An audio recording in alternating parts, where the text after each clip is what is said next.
Welcome to my W channel. আশা করি সবাই ভালো আছেন। আজকে মনে রাতে কী করেছো তো আজকে জানবো। কে রাতে সেতোরেন্স রিংয়ে আসে এবং রিংয়ে এসে সে বলে যে আমি বুরান ব্রেকার সাথে কিছু কথা বলতে চাই, এবং সে আমাকে গত মানডে রাতে পুরো ডিস্ট্রয়েড করে দিয়েছিল। আজকে আমি তার সাথে কথা বলবো কেন যে আমাকে সে দল থেকে বার করে দিয়েছিল এবং কেন যে কালকে আমাকে ডিসচার্জ করেছে তার জন্য। তারপর ব্রন ব্রেকার রিংয়ে আসে এবং ব্রন ব্রেকার রিংয়ে এসে সে বলে যে আমি তোকে দল থেকে বার করে দিয়েছিলাম কারণ তুই হচ্ছে দাদাগিরি থাকতিস, আমাদের চাকর বাইরে রাখতিস, তুই যা বলতিস আমরা তাই করতাম, তাই তোকে আমি দল থেকে বার করে দিয়েছি। তুই কারণ তুই আমাকে বারবার বলতিস যে অন্য প্লেয়ারদের ডিস্ট্রয়েড কর, কিন্তু তুই আমাকে চাকর বাইরে রাখতিস, তাই জন্য তোকে আমি দল থেকে বার করে দিয়েছি। এই কথা শুনে সেথরেন্স বলে তোরা আমার সাথে রাসেলম্যানের ব্যাকল্যাশ ম্যাচ হবে। তারপর ব্যাকল্যাশ রিং আসে এবং ব্যাকল্যাশ রিং এসে বলে আমি তিনবার রাসেলম্যানিয়াতে একবার হারিনি, তাই আমি এখন চ্যালেঞ্জ করতে পারি কাউকে। তারপর রিংয়ে এসে ইয়োশিকা চ্যালেঞ্জ করে, ইয়োশিকা বলে তোর সাথে আমি ম্যাচ করবো। তারপর ইয়োশিকার ব্যাকল্যাশের ম্যাচ শুরু হয়ে যায়। এর ম্যাচের মধ্যে আস্কা রিং এন্টারপ্রাইজ করে, করে ইয়োশিকা হেরে যায় এবং হেরে যাওয়ার পরে আস্কা ব্যাকল্যাশ তার টাইটেল রিটেন করতে থাকে এবং আস্কাকে খুব মারে ইয়োশিকায়। এরপরে রিং থেকে তারা চলে যায়।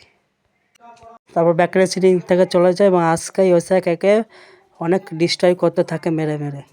তারপর জিমি উসো এবং জে উসোর সাথে দেখা করে এলাইট বলে জিমি উসো জে উসোকে যে আমি রোমান্সকে চ্যালেঞ্জ করতে যাচ্ছি ওয়ার্ল্ড হেভি চ্যাম্পিয়নের জন্য। রোমান্স তারপর জে উসো বলে তোরা রোমান্সের থেকে পা বাড়াস না, তোরা এখন টাইটেলের দিক থেকে দূরে থাক, জে উসো এলাইটকে বলে।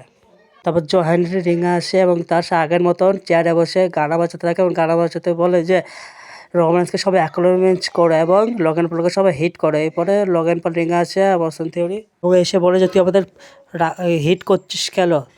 তারপর জো হেনরি কে লগেন পল অস্টিন থেকে মারতে যায়। তারপর স্ট্রিট ভাবে রিংয়ে আসে, স্ট্রিট ভাবে লগেন পল অস্টিন থেকে মেরে মেরে রিং থেকে বার করে দেয়। তারপর জো হেনরি তার আনন্দ ফুর্তি করে। এরপরে জো হেনরি রিং থেকে চলে যায়। তারপর অবাফেমি এবং জেসন ওলারের মাঝে ম্যাচ শুরু হয়ে যায়। জেসন ওলারকে অবাফেমি একটা ছুঁড়ে ফেল দেয় আর পারবাম লাগে ম্যাচটা জিতে যায়। তারপর অবাফেমি রিংয়ে এসে অবাফেমি জিতে যাওয়ার পর বলে যে আমি হচ্ছে তার রুলার, আমি হচ্ছে তার বিস্ট, আমার সাথে কেউ চ্যালেঞ্জ করতে আসুক সে পারবে না। সেই কথা বলে রিং থেকে চলে যায়। তারপর রোমারেন্স রিংয়ে এসে বলে যে আমি হচ্ছি সেই সুপারস্টার যে সুপারস্টার রাসেলম্যানিয়াকে মেন ইভেন্ট করে সেই টাইটেলের জন্য, যে সেই ওয়ার্ল্ড টাইটেল, যে এই ওয়ার্ল্ড টাইটেল কোনো রাসেলম্যানিয়া মেন ইভেন্ট হয় না, কারণ আমার জন্যই এবার এই ওয়ার্ল্ড টাইটেল রাসেলম্যানিয়া মেন ইভেন্ট হয়েছে।